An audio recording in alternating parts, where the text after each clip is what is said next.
And as I end my time in the White House, I can think of no better message to send to our young people in my last official remarks as First Lady. So for all the young people in this room and those who are watching, know that this country belongs to you, to all of you, from every background and walk of life.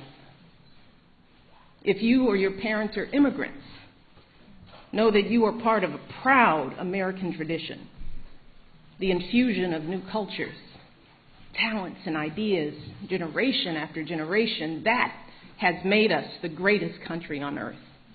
If your family doesn't have much money, I want you to remember that in this country, plenty of folks, including me and my husband, we started out with very little, but with a lot of hard work and a good education, anything is possible, even becoming president.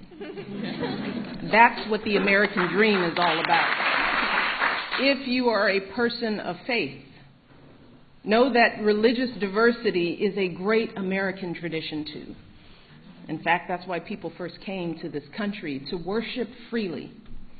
And whether you are Muslim, Christian, Jewish, Hindu, Sikh, these religions are teaching our young people about justice and compassion and honesty. So I want our young people to continue to learn and practice those values with pride. You see, our glorious diversity, our diversities of faiths and colors and creeds, that is not a threat to who we are. It makes us who we are. To the young people here and the young people out there, do not ever let anyone make you feel like you don't matter or like you don't have a place in our American story, because you do. And you have a right to be exactly who you are. But I also want to be very clear.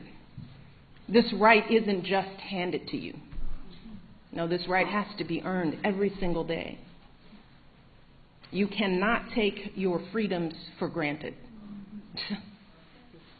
Now, just like generations who've come before you, you have to do your part to preserve and protect those freedoms.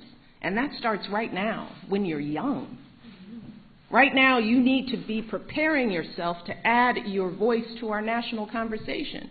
You need to prepare yourself to be informed and engaged as a citizen, to serve and to lead, to stand up for our proud American values and to honor them in your daily lives.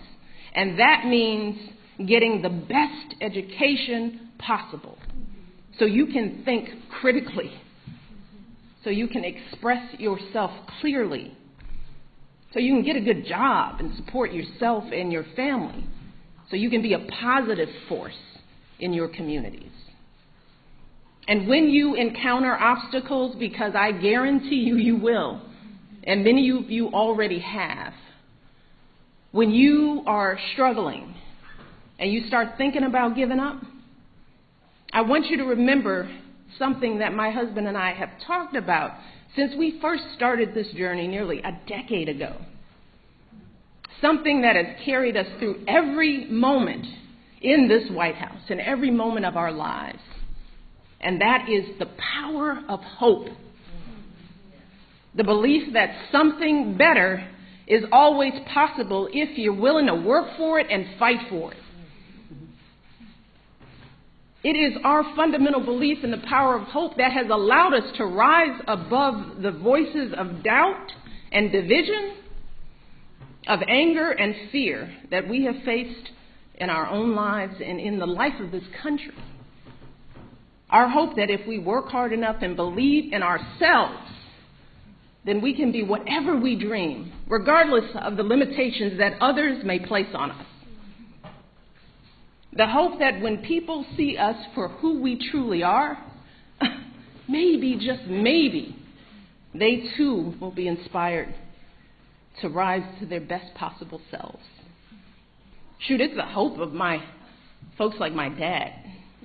He got up every day, do his job at the city water plant. The hope that one day his kids would go to college and have opportunities he never dreamed of.